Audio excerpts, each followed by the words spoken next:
The 62nd and 84th Regiments of the United States Colored Infantry arrived at Brazos, Santiago in deep South Texas during September of 1864 from duty stations in Louisiana and Missouri. 8 months later, in May of 1865, these regiments of the United States Colored Infantry were participating in the last battles of the Civil War at White's Ranch and later Palmito Ranch. The soldiers of Missouri's 62nd and Louisiana's 84th Regiments served with distinction in Texas. They were present in Galveston on June 19, 1865, when General Gordon Granger read aloud the contents of General Order No. 3, announcing the total emancipation of slaves, the first Juneteenth. The people of Texas are informed that, in accordance with the proclamation from the Executive of the United States, all slaves are free. This involves an absolute equality of personal rights and rights of property between former masters and slaves, and the connection heretofore existing between them becomes that between employer and hired labor. The freedmen are advised to remain quietly at their present homes and work for wages. They are informed that they will not be allowed to collect at military posts and that they will not be supported in idleness, either there or elsewhere. With Civil War battles fading into memory, troops from the 62nd and 84th were discharged. Replacing the departing regiments were battle-hardened USCI troops mustered out of Kentucky. The 114th, 116th, and 117th US Colored Infantry.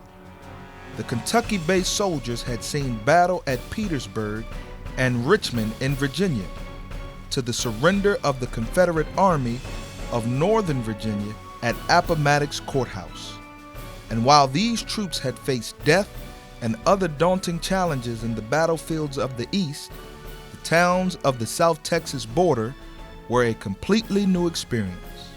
The chaos following the Civil War immersed the 114th, 116th, and 117th in a critical mission.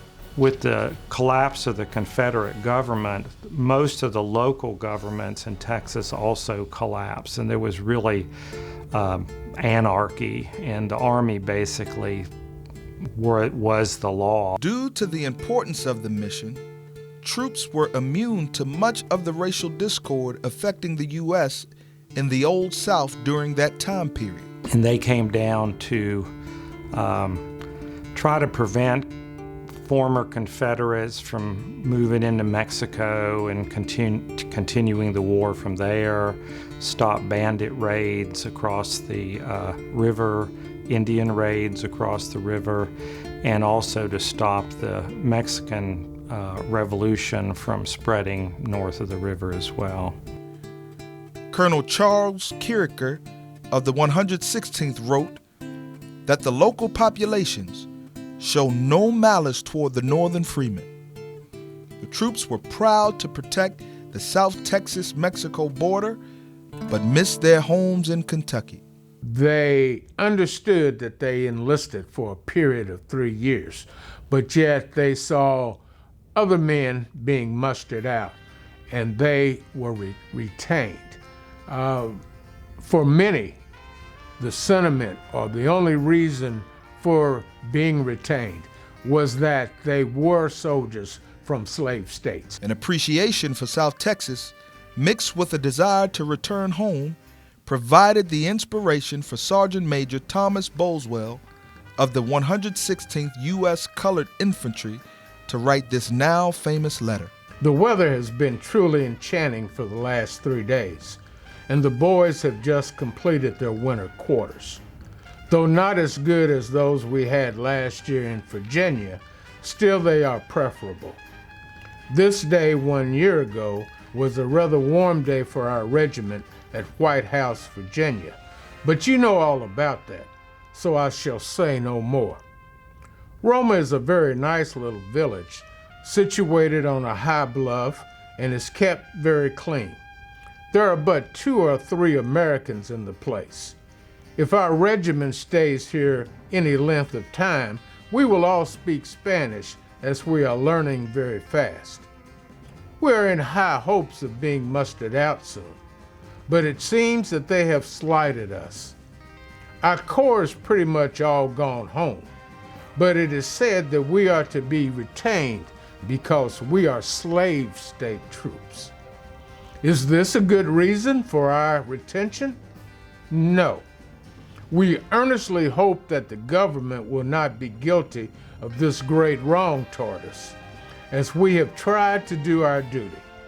We're Kentucky boys, and there is no regiment in the field that ever fought better. We can boast of being the heroes of 8 hard-fought battles, and this we deem a sufficient recommendation for our discharge.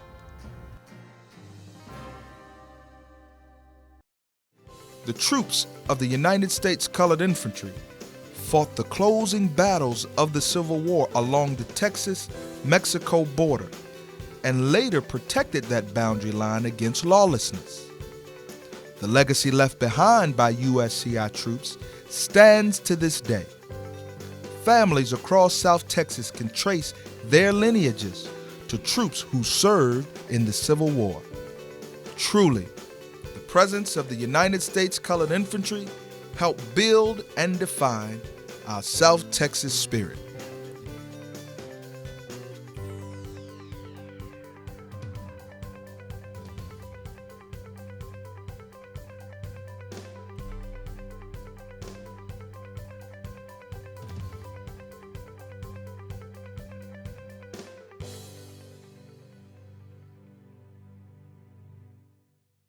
El día en que yo me muera, atentamente quisiera que me canten mi canción. Dios quiera y se me conceda, de otra manera me fuera lleno de desilusión. Quiero que un mariachi cante con su voz fuerte y brillante a la orilla de mi ataúd,